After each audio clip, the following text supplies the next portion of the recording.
Thank you very much. What a place. I've been here before. We spoke with you before. Who knew it was going to turn out this well, though, really? I told you we're going to do a lot of things. Nobody thought it was going to turn out like this. This has been crazy. But it's a true honor to be back at the Detroit Economic Club with the businessmen and women who are really the economic engine of America. That's what you are. You've become more of that since I've been in, a lot more. Factories and plants were going to close, and now they're going 24 hours. I just left Bill Ford. He's running his plant, 150 plant, 24 hours a day, round the clock. It wasn't running that way two years ago, I can tell you.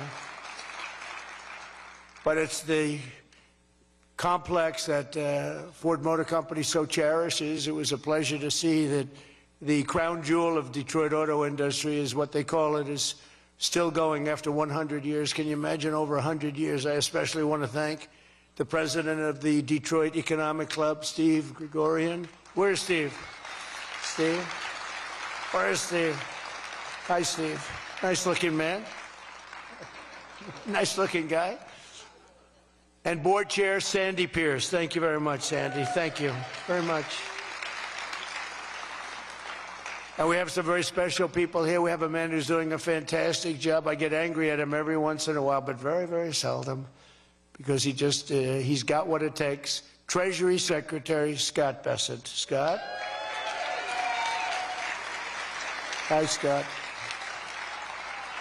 Hi, Scott. What a good guy. He's got a good pulse, doesn't he? Good pulse of what's going on. Thank you, Scott. He's been great. Michigan House Speaker Matt Hall. Matt. Hi, Matt. We did good in Michigan, Matt. We won the whole thing in Michigan, didn't we, huh? 3 times we won. You know that, right? They didn't give us credit the second time, but we won the second time. But we made the last one, Matt, too big to rig. Right? That's what you got. That's the only way you win races in many cases. I got to tell you, it's too bad. I think they should get voter ID. Wouldn't it be nice? The Democrats are totally against voter ID. Who's against voter ID? How can you even campaign? We are against voter ID. How do you not get voter ID? You know what it means, Matt, right? When you're against voter ID, you want to cheat. That's all. There's only one reason you want to cheat, and they do cheat. They're terrible. Michigan Senate Republican leader Eric Nesbitt. Thank you, Eric. Thank you. Look good, Eric. State Senator Jim Runstad. Jim, thank you. Thank you. Thank you, Jim.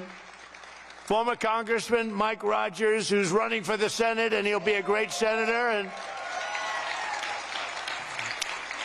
he's going to be a great senator. He was a great congressman, and then he left. He went on to very big things. He did well, no matter where he was. And I think they took that away from you last time. I'll be honest with you, Mike. I really do. I don't like to get things going. I don't like to be controversial at all. But they rigged the election on you. Mine was too big to rig. You won. I'm telling you, you won. But you're going to do great this time. He's a great guy, actually. He's going to be an amazing senator. Thank you. Thank you for being here, too, Mike. Special envoy to Iraq, Mark Savaya. Mark. Hi, Mark. Thank you. Great job you've done. This guy, he negotiates better than anybody around. Thank you. You need it. With Iraq, you need it. You need to be a good negotiator, Mark. I also want to thank Michigan's great congressional delegation. They're amazing. That's been back in Washington due to a very important vote that's coming up. They had a choice. Sir, we want to be with you, but if we're not with you, we're going to lose. But we'll still be with you. I said, no, I'd rather have you win. Don't worry about it. So we're going to win the vote. Representatives Lisa McClain, Jack Bergman, John Molinar, Bill Heisinger, Tim Walberg, John James, and Tom Barrett. They're great people, every one of them. And as many of you remember, I came here at the height of the 2024 campaign to lay out my plan to bring jobs and factories and wealth racing back to the United States and coming back to the great state of Michigan. And just a few weeks later, the people of this state and the voters all across the country endorsed that vision in a landslide victory. We won everything. We won all 7 swing states. We won the Electoral College 312 to 226. We won the popular vote by millions and millions of, oh, it's so nice to win the popular vote. I won the popular vote all 3 times, too, but we're not going to get into that. But the first time they said I didn't win the popular vote, but I won the Electoral College. So they always said, while he didn't win, this is the way I got introduced every time. While he didn't win the popular vote, he won the Electoral College, you know. So this is the way I was introduced for 4 years. And guess what? We said, I'm going back, and we're going to win and we won the popular vote by a lot. By a lot. So they can't say that crap anymore.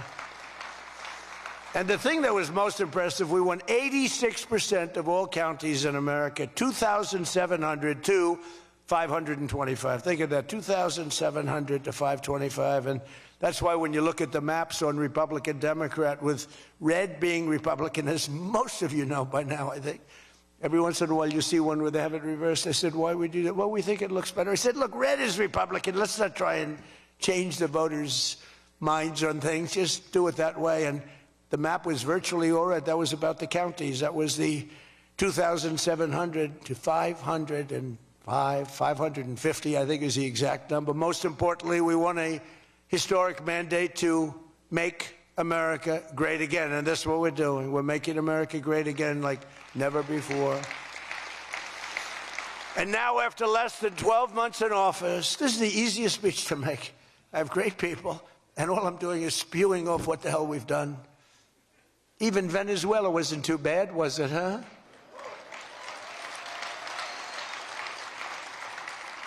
But you have people, Democrats, they say, I don't know if we should have done Venezuela, I don't know. Anybody that says that hates our country, okay? That was as flawless an attack as there has ever been. And they asked us to help them.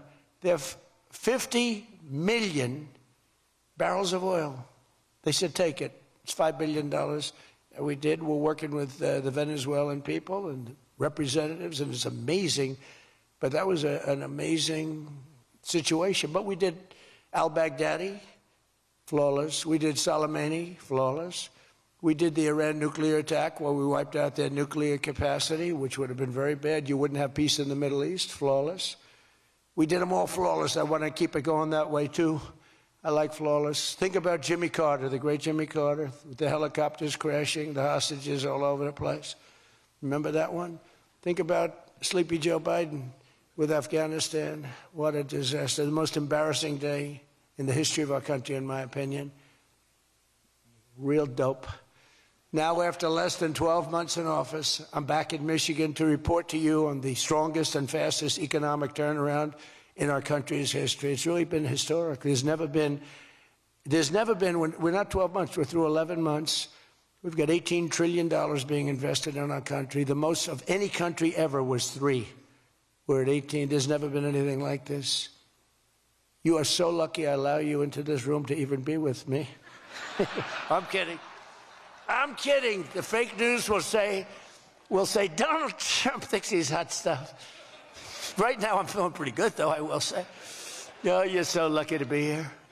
Under our administration, growth is exploding, productivity is soaring, investment is booming, incomes are rising, inflation is defeated, America is respected again like never before, and other than that, we're not doing that well. Now, think of all those things I just said. Every single, inflation down, growth at an all-time high, stock market every day, 48 days in a row, 48 days during the course of 11 months, we hit a new high on the stock market, all of them. 1 year ago, we were a dead country. Now we are the hottest country anywhere in the world. That was said to me by many leaders. By almost every metric, we have quickly gone from the worst numbers on record to the best and strongest numbers, the most dynamic numbers, and an economy that is far ahead of even my optimistic. I had a very optimistic schedule, I thought. I didn't think it was, but people said it was very optimistic. Turns out to be very pessimistic by compared to what we've done. But we'll go down as the greatest in history, greatest first year in history nobody's ever had, just based on the numbers, based only on the numbers, not based on me, based only on the numbers, because, you know, you get these guys like the governor of California likes to say how well he's doing. California's doing horrendously, but he says how well. We base it on numbers. There's never been numbers like this. Through 4 long years before I took office, crooked Joe Biden and his allies in Congress inflicted the economic nightmare known as stagflation. How many times have you heard the word? We hit it with Joe. We hit everything. What a disaster. Meaning low growth and high inflation. How does that work? Not good. So you have lousy growth and high inflation. In fact, it's the lowest growth ever and the worst inflation in the history of our country. That is really tantamount to not having a good 4 years, right? In other words, Sleepy Joe and the people that ran the auto pen were a complete and total disaster for our nation. They were a disaster for our nation. Had they won the election less than 1 year ago, we would have been, as I've often said, Venezuela on steroids. Now I'm Venezuela's biggest fan. We're working with them, but they came down from a very high number to a disaster, a disaster. And we would have been Venezuela on steroids, and we're bringing Venezuela back, and we're going to be great for Venezuela, great for our country. We're taking in, as I said, millions and millions of barrels of oil, and now they're coming in initially on a daily basis, 50 million, and values of over $5 billion. That's in one day. Just think of it, the biggest ships in the world can take 1 million barrels. The biggest ships in the world take 1 million. We have 50 million barrels. We need 50 of the biggest ships in the world just to get it out. We're bringing it in to be refined. It's an incredible feeling. It's great. Winning is a good thing. We're going to work with Venezuela. We'll make that country very strong again. We'll get oil prices down even further. We have it down at about a 6-year low, 7-year low, but we're going to get it down further. Joe Biden gave us a colossal stagflation catastrophe, but my administration's rapidly and very decisively ended that. We have quickly achieved the exact opposite of stagflation, almost no inflation and super high growth. So we have the highest growth we've ever had. Think of that. The highest growth we've ever had, and we've only been there 11 months. Think of what we can do for the rest of it. But do we have wood around here? I want to knock on a little wood. They have one little, everything's plastic nowadays. It's very tough. Now we have the greatest growth, and we have, inflation way, way down. But we inherited terrible growth, and we inherited the worst inflation in the history of our country. The fake news would say 49 years. So when I say the history, they give me a lot of time, but I believe it's the history. But let's say 49 years. Would you say 49 years is okay, right? It's pretty bad. What do you think, Mr. Senator, Mr. Future Senator? I'd say 49. What sounds worse, 49 years or history? I think 49 years almost sounds worse. Maybe I'll just use it and I won't argue with these people. As of this morning, core inflation for the past 3 months has been just 1.6%. The numbers were just announced just before I came on stage. And GDP is smashing expectations with the fastest growth for this country in many years. The fourth quarter is projected at 5.4%, and that's despite the Democrat shutdown where we lost at least 1.5 points. The Democrat shutdown, we would have had close to 7. Think of that, close to 7. They were projecting to, the fakers were projecting to. And if we keep deregulating and adding more capacity, like I saw today at Ford, and if we don't raise interest rates every time good news is mentioned. In the old days, I'm probably old. I used to be up at these lecterns and I'd say, I'm younger than pretty much everybody in the room. Now I say I'm older than pretty much everybody in the room. I like it the other way better, actually. But you're too young. But in the old days, when you had good numbers, interest rates would go down. When you had good numbers, the market would go through the roof. That's the way we're going to make it again. That's the old-fashioned way. That's the right way. Today, if you announce great numbers, they raise interest rates to try and kill it. So you can never really have the kind of rally you should have. What happens and what we want, we're going to have a lot of great months, a lot of great quarters. I want the market to go up. You announce unbelievable numbers and the market goes down because they know you're going to do everything possible. In the Fed, we have a real stiff in the Fed, but that's for another day. But they raise rates. So everyone says, oh, they announced great numbers. It's great, great, great. And the market goes down because they immediately raise rates. No, when the market goes up, they should lower rates. You want to see 20% and 25%? You want to see what we can do? We've got to go back to an old standard. When there's good news, the market should go up, not go down. Does that make sense to everybody? And that's the way it used to be for most of the time. That's the way you make a country great. But our growth potential is unlimited and could be much higher if we went back to sanity. We're not doing it anymore. We're talking about the head of the Fed, and I want somebody that when the market is doing great, interest rates can go down because our country becomes stronger. See, you view it differently. Our country becomes stronger, and therefore interest rates should go down, not up. They kill every rally. If it's, no matter who, if it's beyond me as president, it's no matter who's president. You have a good quarter, and they want to kill it because they're so petrified of inflation. And growth and inflation don't necessarily go hand in hand. You can have growth and very low inflation. In fact, oftentimes growth is good for low inflation.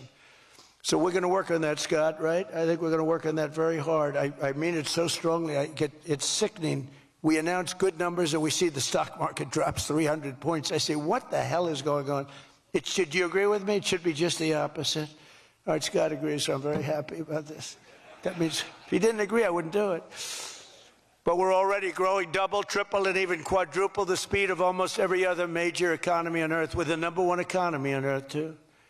And the results are in, and the Trump economic boom is officially begun. It's really begun almost from the beginning. It almost begun, if you look at it, really from November 5th. You know, on another metric,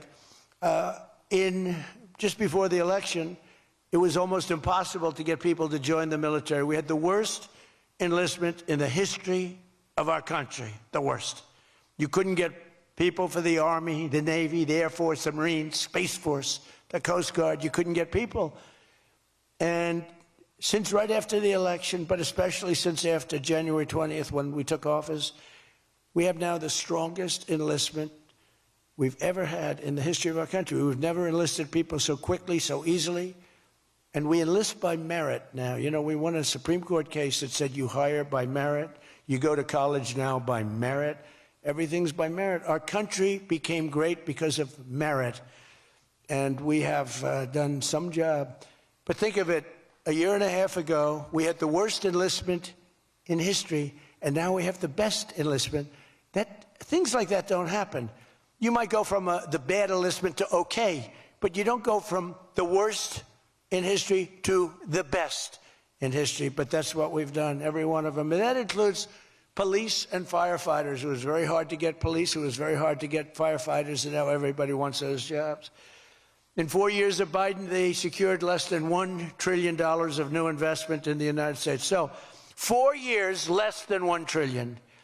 In less than 1 year, I've secured commitments for over $18 trillion from all over the world, the most ever for any country.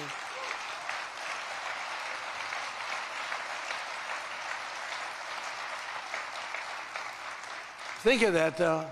They did, and I'll tell you what, had she won, it would be a disaster because you would have had people leave. You would have not had $1 trillion. You would have had $5 trillion, $10 trillion leaving the country, and your welfare would have doubled. When you look at what's going on in Minnesota, is that a disgrace? Is that a disgrace? But we'll talk about that. Under Biden, we had the highest trade deficit ever recorded, losing more than $1 trillion every single year. How about that? It was killing Michigan, and everywhere else in our country was being absolutely destroyed.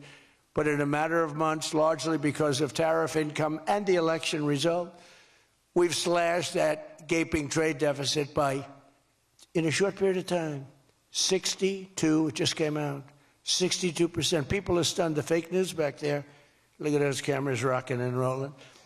No, the fake news back there is, they're very upset about it, actually, but they're stunned. They can't believe it. We cut our trade deficit in actually 10 months was when the number came out. We cut it by 62%. It's going to go better than that now. The stock market is now the highest in history since the election. We've set all of those records, and I think an all-time record that's so important to me because so many people have them is boosting 401ks and retirement accounts for millions and millions of Americans, people that are in the police departments, the fire departments, people that are construction workers. A policeman came up to me recently, a nice guy guarding me. He's a perfect guy to guard me. He was a massive guy, big, strong guy. He said, "Sir, you made me look so good in front of my wife. My wife thought I was a horrible investor because every time I invested, we lost money. and we have a 401k, and I'm up like 85%. She thinks I'm Warren Buffett. She thinks I'm brilliant. She's now calling me brilliant. It makes my life much easier. I love my wife much more now. She calls me brilliant every time. I said, don't worry, you're going to do even better for the next 3 years. But one of the biggest reasons for this unbelievable success has been our historic use of tariffs. There was the tariff that made America strong and powerful in past generations, and then we got off it and we went to the income tax system. Great going, fellas. You know, we were the strongest in 1887, relatively speaking. That was around the McKinley time, and Teddy Roosevelt and some others, but we were really strong. It was all tariffs. And I know what happened. Some of these countries got together and they say, hey, convince the United States that it's no good, the tariff system is unfair to us. And so some genius, I know who, I don't want to get into it, but some genius said, oh, let's go to an income tax system. So instead of foreign companies and countries paying everything, the people started paying. And then after that, you had a depression, but that was a long time. That was in like 1913, you had the tariff switched into income tax. And then in and they like to blame tariffs. You ever notice they blame tariffs? No, they brought tariffs back in 1932. They brought them back to try and save the sucker. But it was in 1929, because a lot of people, you know, the anti-tariff people. Now, an anti-tariff person is a pro-Chinese person, like Koch. This guy's fought me in every election I've ever been in, and I've kicked his ass. He inherited a lot of money, and I don't know the gentleman. But he fights me, and then he goes out and says, I made more money with Trump than I ever made in my life. And then he supports these other people that were total losers. Gives them a lot of money, but he made more money. Everybody makes money with me. I always made money for people. Now it's tariffs that are making money for Michigan, and the entire country is stronger and safer and richer than ever before outside of that period of time. Now, if they had what was called the Great Tariff Act of 1887 or something like that, and it was a great group of people like yourselves. They picked really smart people to sit on a committee. They had so much money, they didn't know what to do with it, and they wanted to have the money given away. You know, we built the Panama Canal out of tariffs. We did a lot of things. Panama Canal was the single biggest investment, relatively speaking, that this country's ever made. Would be the equivalent of trillions of dollars today. And Jimmy Carter gave it away for $1. It was also the most profitable thing ever built. In other words, like buildings or casinos or anything, the most profitable thing ever built was the Panama Canal. And brilliantly, Jimmy Carter thought the country of Panama should have it, even though we lost 36,000 people to the mosquito. You know that, right? To the mosquito and a certain snake, which was not a very nice reptile. This was a brutal reptile. You got bit, it was over. It was just like, bye-bye, everybody. We lost 36,000 people. Malaria, the mosquito, and the snake. And he gave it away for $1. Well, at least we got $1. That's better than most of those guys do. We got $1 for that. Most expensive thing ever built, most profitable thing ever built, too. Makes so much money. Every prediction the critics made about our tariff policy has failed to materialize. The evidence shows overwhelmingly that the tariffs are not paid by American consumers, that they're paid by foreign nations and middlemen. And Scott went over that with us before, and they're paid by middlemen. They raise the thing. Countries get involved. They pay them because otherwise they won't have companies. They won't be viable. And we're the big beneficiary. Once again, the so-called experts were 100% wrong, and Trump was right. People of Michigan were 100% right. You elected the right guy. If you had the other person, everybody, we wouldn't even be having a meeting today, probably. There'd be no meeting. The economic club would be saying, like, man, we're doing bad. This is going to be awfully tough to get people to show up. This is going to be tough, the chairman. This is going to not be a good day for us. We don't want to have, let's cancel the meeting immediately. The Trump tariffs have delivered us trillions of dollars of new investment, unprecedented new partnerships on minerals, rare earths, defense, and artificial intelligence, and historic levels of foreign military sales. You know, you have the Supreme Court now going to rule on whether or not we can use tariffs. Can you believe this? A case brought about by people that are China-centric, foreign-centric, but China-centric. I wouldn't want it if I was China either. You know, China's one of our biggest taxpayers right now. China, would you ever believe you'd hear that? And they've been great. My relationship with President Xi has been great. But we have a group that's foreign-centric, China-centric, suing, and we'll figure something out if we don't win. But we should win. I mean, we should win. So great for national security. I ended 8 wars. Think of that, 8 wars. And without trade and tariffs, you wouldn't have been able to end any of them. But they brought hundreds of billions of dollars pouring into the United States Treasury, helped curb inflation, and helped cut the federal budget deficit by a staggering 27%, and that's only for a short period of time. The number's much bigger than that when you add in the full year. And I've told people I got into a lot of trouble because of the fake news back there. I told people, I said, tariff is my favorite word. I said, my favorite word of every word is tariff. I've loved it for 40 years. I came here many years ago. Remember, they said I didn't come here. Then they found out I did. I got an award in Detroit, in Michigan, many years ago, and still have it. They said it never happened. It did happen, turned out. I didn't notice any apology. But all I did was talk about you're losing your car industry. This was long before I ran for politics. They said you're losing. I said, why are you allowing these foreign nations to take your car? You know, you lost 57% of your car industry. The good news is you're getting it back. But I said, why aren't you using tariffs? I've been very consistent, I will tell you that, for years and years. Even as a private businessman, for years I used to, because I get, for whatever reason, a lot of publicity always. I don't know if that's good or bad, but it happens. And I talk about the importance. But I said recently, I said, tariff is my favorite word in the whole dictionary. There's no word. And I took a lot of heat. They said, what about your wife, your children? What about religion and God? What about Jesus? So I said, all right, it's my 5th favorite word. And since then, I've been fine. They hit me hard, these people, the fake news. They were killing me over tariff. He likes tariff more than his wife, more than religion. He likes tariff more than anything. What a disgrace. So I now call it number 5, and I'm in good shape. That was a rough day. It's my favorite word, and I got killed. Every word, you know, when you go up here, you take a big chance, especially me, because I go off teleprompter about 80% of the time. But isn't it nice to have a president that can go off teleprompter? When you think? Remember the speeches Joe would make? First of all, they'd last a matter of seconds, you know. Thank you very much.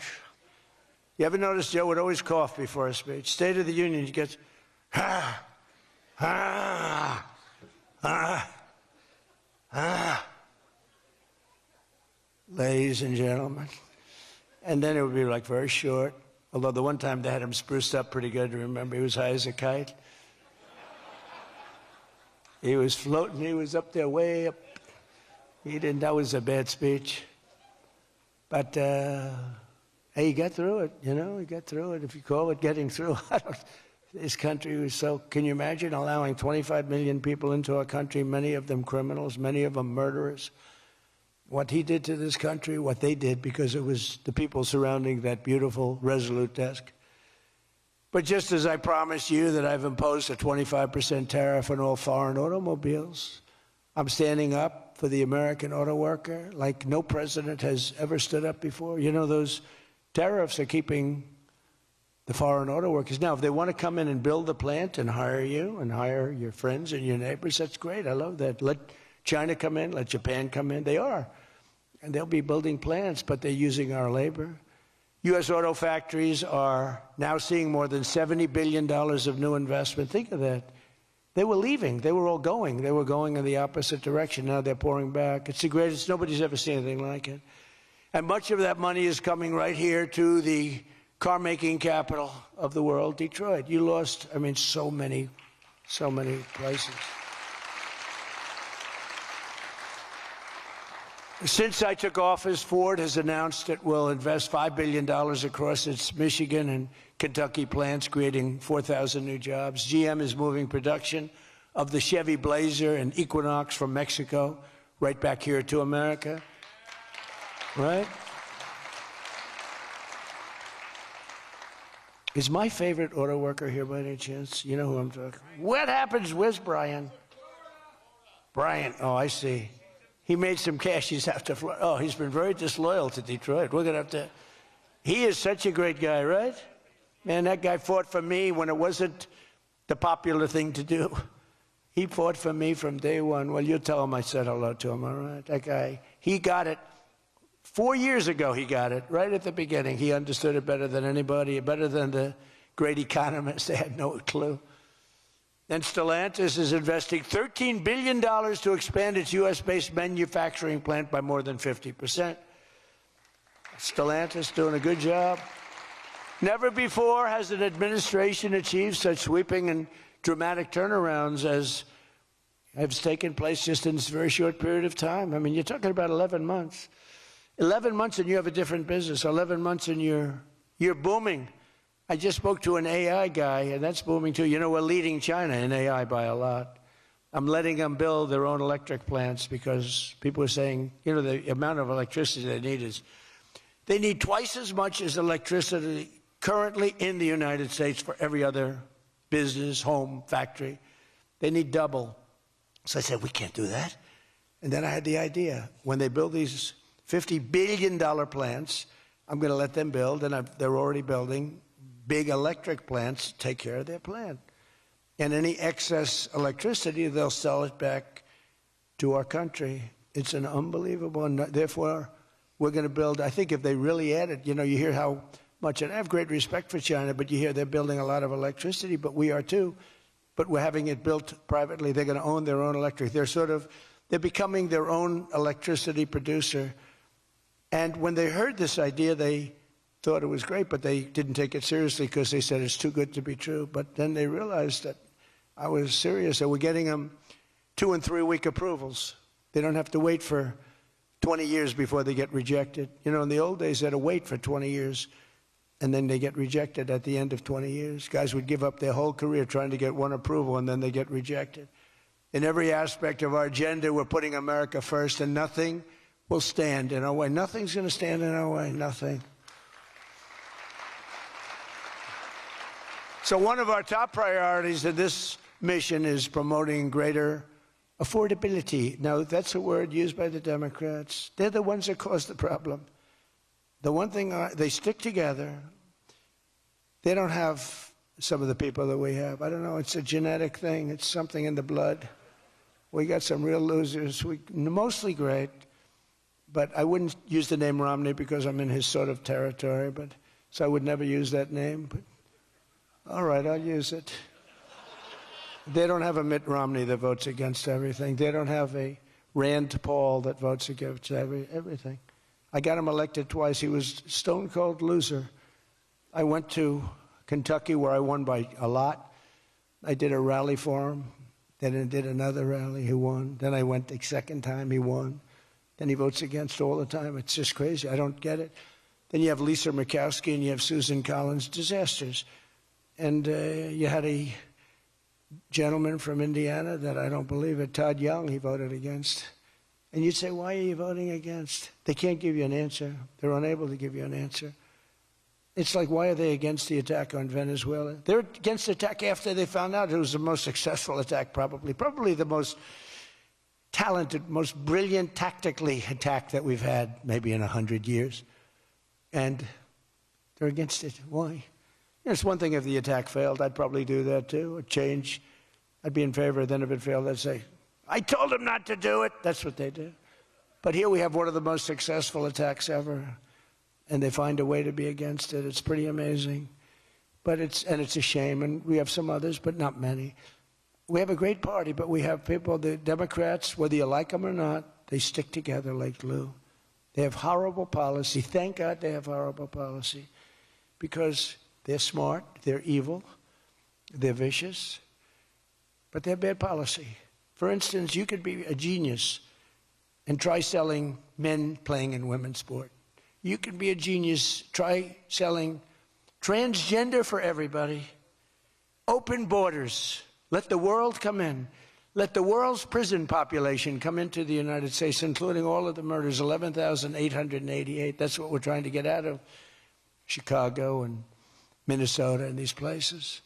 So they stick together, which I admire because I'm a very loyal person, but they have horrible policy. Can you imagine if they had good policy? They were on this morning talking all the reasons that men should be playing in women's sports. They had a football guy there, flag football. This guy was like 6'6". He weighed 290 pounds with zero body fat. And they had a few young women. They were the size of his leg. He wouldn't have had to run. He could have just walked. They couldn't have done a thing about it. 10 of them would have to jump on him that wouldn't have had any impact. I don't think he would have been like a fly. It's so ridiculous. It's so demeaning to women. It's so demeaning. Look at the weightlifting records. I mean, the record got beaten by 112 pounds, a record that stood for 18 years. 1 ounce they'd put on, stood for 18 years. Guy comes along who was a poor lifter as a man. He was at the lower portion of the class. Comes along and broke the record by 112 pounds. Think of that. They've fought for years to beat that record. How about the swimming records? I mean, you can go to sleep during the time the man comes in and the woman. You can go take a nap for a little while. How about the long-distance race that took place not so long ago? Long distance, these marathon deals. They had top men, top women. The man came in. The woman came in 5 hours and 14 minutes and 36 seconds behind the man. Think of it. You're waiting. The man comes in. Now you're waiting 5 hours. What do you do if you're the parents? You go home and sleep for a while. Who the hell wants that? It's so demeaning to women and who are great athletes. It's so demeaning to them, and it's right now in the Supreme Court. I can't believe it would even go to the Supreme Court. I mean, could you imagine 20 years ago talking about men playing in women's sports? They'd think you're crazy. Or transgender for everybody? If you said there will be no mutilation on children, that's one of my standard lines. We will not allow the mutilation of a child. Can you imagine having to say that 15 years ago? People would say, is that guy crazy? Of course we won't. But we're living in a different time. It's a crazy time we're living in. After real wages plummeted by $3,000 under Sleepy Joe Biden, real wages are up by $1,300 in less than 1 year under President Trump. For construction workers, wages are up $1,800. Don't forget, they were down $3,000. Factory workers over $2,000, and for many other workers, over $5,000. And I just gave the military, because we're doing so well with taking in so much money with the tariffs, I just gave them $1,776. You saw that, right? Did you see that? They had 75, and I said, you know, if you had $1 more at $17.76, they said, that was a good idea. We could afford $1 more. We gave them $17.76. Meanwhile, grocery prices are starting to go rapidly down. Rent is down. Airfares are down. Hotel rates are down. Cell phone prices are down. And we're just getting started. But more importantly than going down, our growth is through the roof. It's way up. Among my first acts in office was to end the radical left war on oil and gas and stop the crusade to kill American energy, and frankly, to open up cars so that you don't have to have an electric car. I love electric cars. I think they're great. I like Elon a lot. I don't think he was too happy with my policy of opening it up, and I can understand that. But I've been saying it for 4 years. They wanted everybody to have an electric car in a very short period of time. There was no way to build the stations. There was no way to get it done. I want you to have gasoline-powered cars. I want you to have electric. I want you to have hybrids. I want you to have everything. Hydrogen, I don't know about. I'm hearing it's not testing so well. It's fine, except when there's an explosion, you're a goner. Now, have you heard that with hydrogen? I have one guy who's trying to sell hydrogen, and I say, yeah, but, sir, that only happens 1 in 100. Oh, great. When it happens, they find the body like 300 yards down the road. So I said, I'll pass on hydrogen. Maybe there's something I don't know about, but is anybody in the hydrogen car business? Gasoline is now under $2.50 a gallon in 17 states and under $2 in many places. We have some states it's $1.95, $1.99, $1.97. As we speak, these are gas stations, and think of that. We have gas stations in the Detroit area where you can fill up for less than $2.30 a gallon, whereas 2 years ago it was $4.50, and in many places it was way over $5. Think of that, $2.30. You see it. That's like a massive tax cut, which we gave you under the great big beautiful bill, by the way. No tax on tips, no tax on Social Security, no tax on overtime. And with our extremely successful operation in Venezuela earlier this month, that number soon is going to go lower because we're going to have a lot more energy. We're going to have a lot more, as opposed to a country that's going to be totally shut down. No fuel, no gasoline. And it's, you know, they say it's got more than Saudi Arabia. Who knows? It's got a lot. And by the way, to all Iranian patriots, keep protesting, take over your institutions if possible, and save the name of the killers and the abusers that are abusing you. You're being very badly abused. If the numbers are right now, I hear 5 different sets of numbers. I hear numbers, look, 1 death is too much. But I hear much lower numbers, and then I hear much higher numbers. But I say save their names because they'll pay a very big price. And I've canceled all meetings with the Iranian officials until the senseless killing of protesters stops. And all I say to them is help is on its way. You saw that I put tariffs on anybody doing business with Iran. Just went into effect today. And I say make Iran great again. You know, it was a great country until these monsters came in and took it over. And it's all very fragile. It would have happened to us, I'm telling you. If I didn't win this election, it would have happened to us. In the coming weeks, I will be laying out even more plans to help bring back affordability. And again, remember, that's a fake word by Democrats. Prices were too high. They caused the high price. They never want to talk about affordability. They always go, this is an election about affordability. I say, they caused it. But they're good at that stuff. They're good at that stuff. They're fake, and they're good at that stuff. It's an election about high prices that was caused by the Democrats and that I brought down a lot. And remember, when you see energy coming down like I brought it down, and gasoline coming down, that brings everything else down. It's so much bigger than any other factor. When gasoline gets to be $1.99 a gallon, everything comes down. The donuts come down, the truck that delivers the donuts, the stove that makes the donuts, the whole thing, it all comes down. And it's coming down much faster than anybody can even believe. And remember, though, I always say, because, you know, normally when that goes down, the world comes down. That's the bad way of bringing it down. Our growth is through the roof. So I always want to say that whenever I say prices are coming down, but our growth is going way up. 2 beautiful events, the exact opposite of the Biden administration. As part of those efforts at Davos next week, I'm going to provide much more detail about our housing policies so that every American who wants to own a home will be able to afford one. We have some great things happening with housing, as you know. You saw the $200 billion buy-in on bonds and mortgages. This will include a ban on large institutional investors buying up single-family homes all over the country and making it impossible for people to buy a home. And I've also announced that the U.S. government is purchasing $200 billion of mortgage bonds to bring down mortgage rates, and it's had a huge impact. It's already started.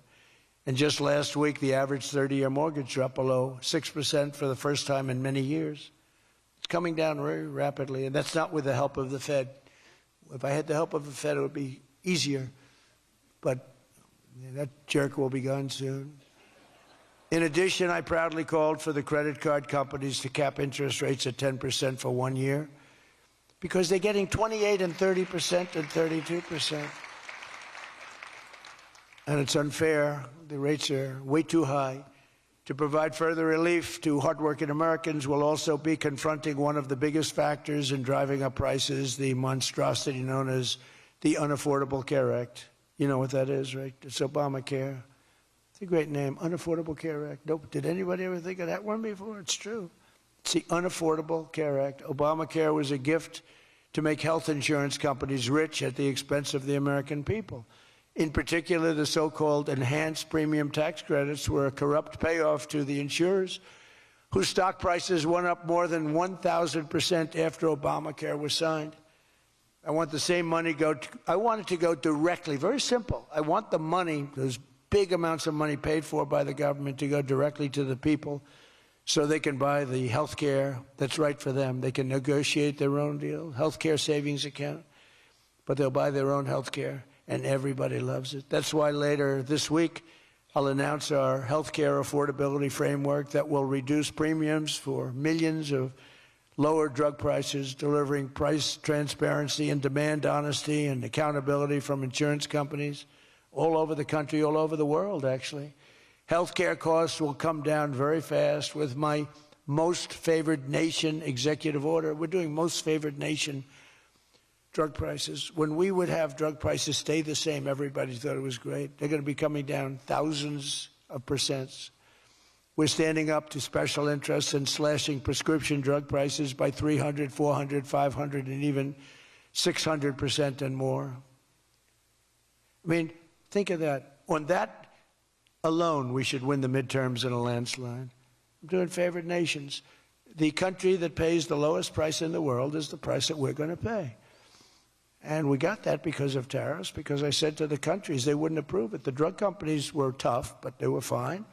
But they said the countries will never do it because you have a pill that sells for $10, you have to sell it for 20 or 30, so you'd have to double or triple the price of their health care there for prescription drugs. Ours would come down from $130 to $20. Theirs would go from 10 to 20, the world being a bigger place. And it was unbelievable, but the countries wouldn't do it. So I called the countries. I said, if you don't do it, then I'm going to put a tariff on you. And the tariff's going to be 20 times more than the cost that you're having to pay for fair health care. And every one of them said, sir, we agree with you 100%. We would be honored to do it. It was really rather amazing. We could never do it. So think of that. You have most favored drug prices. Your drug prices are going to go down like from $100 to $10. Nobody can believe it. And we can't get the fake news to write about it. It's the biggest thing to happen in medicine. It's the biggest thing to happen in healthcare. And I cannot get the New York Times, I cannot get anybody to write about it. When we got it done and we announced it, it was on a page way in the back of the New York Times. Same with others. They don't want to talk about it. You know why? Because it's so good. It's the biggest thing to happen. Over the past 12 months, almost every promise I made to you right here in 2024 has been kept. I've kept all my promises and much more. I mean, I've given you much more than I gave you promises, and I produced much more than I said I was going to produce. I gave you the largest tax cuts in American history, cutting taxes across the board in the great, big, beautiful bill. And as I told you, I mean, who would have gotten you no tax on tips, as I said before. No tax, I say it over and over again, no tax on overtime, no tax on Social Security for our seniors. Any senior should be voting for us because the Democrats won't do this. It doesn't work for them. And we also made interest on car loans fully tax deductible so that when you go out and buy a car, if you have a mortgage or you get a loan on a car, you're allowed to deduct interest for the first time ever. That's never happened before. But only for cars that are stamped with the beautiful words, made in the USA. In other words, we're only letting that take place if the car is made like in Detroit or in the USA. Our tax cuts also provided 100% bonus depreciation on all new equipment and capital investments, meaning that for any manufacturer looking to bring production back to America, you can write it all off, everything. Not in 38 years, not in 44 years, in 1 year. You write the whole thing off in 1 year. That's the biggest thing there. I think that's the biggest thing. That's the big job producer. And I've cut an unprecedented number of burdensome regulations. We're number one in the history of our country in cutting regulations. I promised to cut 10 old regulations for every one new regulation. So if we put on a regulation, the only way I'll allow it to happen is if the secretary, like Scott Bessent, cuts 10 old regulations. But instead, last year we actually cut 129 regulations for every one that we put in. Think of that. So nobody's ever cut regulations like I have. I terminated the insane electric vehicle mandate and ended the war on internal combustion engines once and for all. Those engines were gone. And some people like them. And if they like them, great. And if they like electric, if they like any form of propulsion, any way you want to propel your car is okay, except for a couple of them, as I discussed. I permanently stopped Joe Biden's ridiculous CAFE standards. You know what the CAFE standards are? They're standards that make it impossible for you to build a car affordably. They make it impossible for a car to really work right. The CAFE standards sound so nice. The CAFE standards, it's environmental standards that are impossible to meet. And we're canceling the EPA's absurd tailpipe emission standard, one of the worst ever. And I revoked the California emissions waiver to stop San Francisco communists from regulating automobiles all over our nation, all over our world. Boy, I have done so much for the car industry. It's crazy. Nobody thought it was possible to do this. And that's why your industry, and not everybody's in the car industry. How many people are in the car industry in this room, in one way or another? That's a lot, relatively. That's not bad. Another urgent priority for bringing down the cost of living is to stop the colossal fraud that is bleeding American taxpayers absolutely dry. The fraud being committed by the Somali population in Minnesota. Have you heard of them? They're lovely people. Is monumental. And California, Illinois, New York, and others are just as bad. Our country has been losing over $500 billion to fraud every single year, but those days are over. We have the best group you've ever seen assembled going after fraud. In Minnesota, we're cracking down on the Somali scams, ending the brazen and shameless theft of taxpayer dollars. Well, it's going on in Maine, too, with Somalis. You know, and they don't take our ships anymore. You know why? We hit them with the same missile that we used to hit the drug dealers coming in with the boats. You know, we have drugs coming in by sea down 97%. You've seen that? 97%. And we're trying we're really trying hard to find out who the hell is the other 3%. But we have them down 97%. And we're going to start hitting them by land, too. The hard part is done. By sea, nobody's coming. It hasn't been great for the fishing industry, however. Those that have a fishing boat, they're having a hard time getting customers. But you can't have everything. Nobody wants to go on boats. Nobody wants to go like 25 miles an hour. When you see a boat with 5 engines on the back of it going 65 miles an hour, and it's loaded up with hundreds of bags that you see cellophane with white, typically it's not fishing. How about the couple of submarines we took down? We took out 2 submarines, and the Democrats say they were fishing. No, they were submarines. They were actually, they build a very fast, it's a drug-carrying submarine. They have a lot of money. And we took them out, and the Democrats claimed that they were fishing. We shouldn't ruin people's beautiful fishing journey. It's unbelievable what we have to go through. It's really a shame, actually. We've frozen all children's payments to those states that we're talking about, and we will now require proof of attendance in order to receive federal funding for child care or any of that. How about all these child care places in Minnesota where there is no children? They go there, they get paid millions and millions of dollars. The biggest operation in all of Minnesota had no children. And we pay millions of dollars. They're scammers. They're scammers. They always will be. And we're getting them out, and we're not going to pay them. We're not going to pay Minnesota. Right, Scott? We're not paying Minnesota any more money for that, any of that crap. It's a big scam. It's a giant scam run by an incompetent, crooked governor. He's an incompetent, crooked guy. And also, we're freezing any and all welfare payments going to illegal immigrants that will start effective immediately. So when illegals come into California, Gavin Newsom, they come into California, and they send us bills for people coming in. We're not paying it.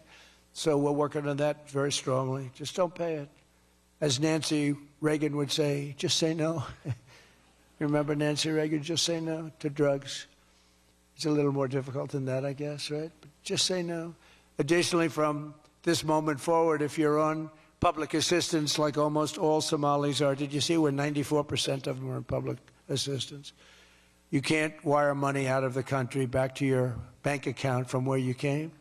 But more importantly, we probably aren't even going to give them the money anymore, the money going to them, because of the tremendous abuse and probably illegality being perpetrated on our country. We're not going to give them the money. We're not giving them the money. It's massive numbers of people are scamming our country.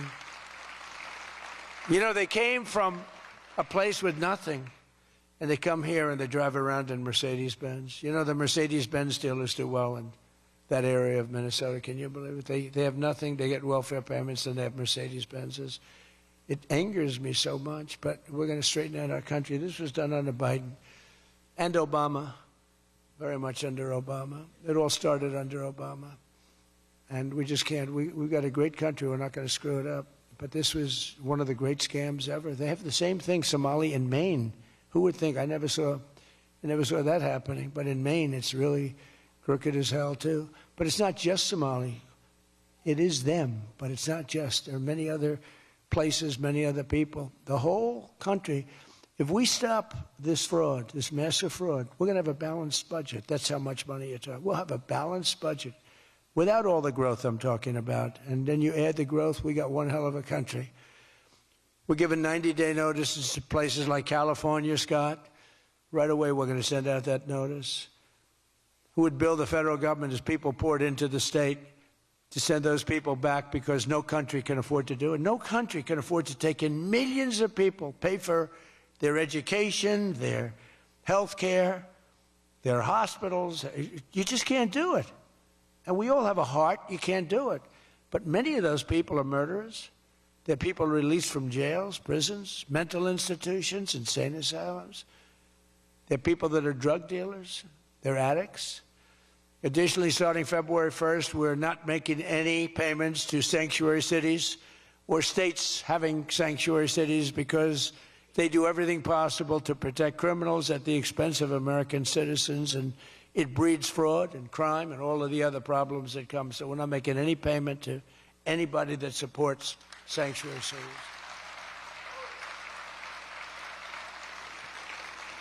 We have also suspended nearly 8,000 SBA loans, Small Business Association loans, to suspected scammers in Minnesota, of which there are many. It's a great state. It was a great state. Now it's getting destroyed by that stupid governor. What a stupid guy he is. But he's a crook. I mean, he's an incompetent guy, but he's a crook. He allowed this to go. You can't have corruption on a scale that nobody's ever seen before, and you're sitting as a governor and you don't know what's going on. It's impossible, even though he's a stupid guy. We're investigating large-scale visa fraud, and the Department of Justice has already charged nearly 100 people in criminal conspiracies in Minnesota. They're all over the place. Last week, we announced that I'm creating a brand-new division at the Department of Justice, a legal strike force led by a really tough, smart new Attorney General for fraud. He's a fantastic young guy. He's so impassioned to do this properly. We intend to imprison any fraudster, politician, or public official involved in these sick plots to loot and pillage our country. Think of that Ilan Omar. She lives in Somalia. They don't have a government. They don't have a military. They don't have police. They don't have anything. All they have is murder and robbing ships, bringing in ships, pirates. That's stopped. Same missile, ping. That's the end of them. It's amazing how that can stop corruption. Those missiles, they never miss, you know. The same one, exactly the same one. But think of it. She comes from a country with nothing, and she comes here and she tells us about our Constitution. I have a constitutional right to rip off the country. I guess she's a total scam artist. Anybody knows it. How do you let her get away with it? AOC +3. She was one of the three. They're all scammers. They're so bad for our country. They're so bad for our country. Our ICE operation in Minnesota, for example, is finding hundreds of killers, violent predators, and child rapists, some of the worst criminal offenders anywhere in the world, murderers all over the place. All we want to do is get them out. Did you see the pictures that we put up? Hundreds of them. Murderers wanted for murder, wanted for the worst drug selling. One of them is one of the biggest drug dealers in the world. And vicious, sells bad drugs too. Bad drugs, like if you take a tiny little morsel, your child is dead. And we're getting them. But it's hard to get them because they make it so impossible for you. And you wonder why. Why would they do that? You know, do they want to live with murderers? Do they want to live with these people that are emptied out from prisons? They have a lot of people. One of the reasons I was so angry with Venezuela, they emptied their prisons almost entirely into the United States of America. Tren de Aragua was the gang. one of the worst, probably the most violent gang there is anywhere in the world, they say. We're getting them out. We've got a lot of them out already, but we're getting them out. We're also going to revoke the citizenship of any naturalized immigrant from Somalia or anywhere else who is convicted of defrauding our citizens. We're going to get them the hell out of here fast. And if you come to America to rob Americans, we're throwing you in jail and we're sending you back to the place from where you came. We're throwing you right in jail. And they know it, too. And one of the reasons they're doing these fake riots, I mean, they're just terrible. I mean, you see it's so fake. Shame, shame, shame. You see the woman. That's all practice. They go practice. They go to areas, they take hotel rooms, and they all practice together. It's a whole scam. We're finding out who's funding all this stuff, too. We pretty much know. But in conclusion, as we liberate our country from this cultural scourge and the plague of corruption and fraud, we'll rediscover the natural energy and native spirit that truly makes America great again, like we're doing with Detroit and Michigan.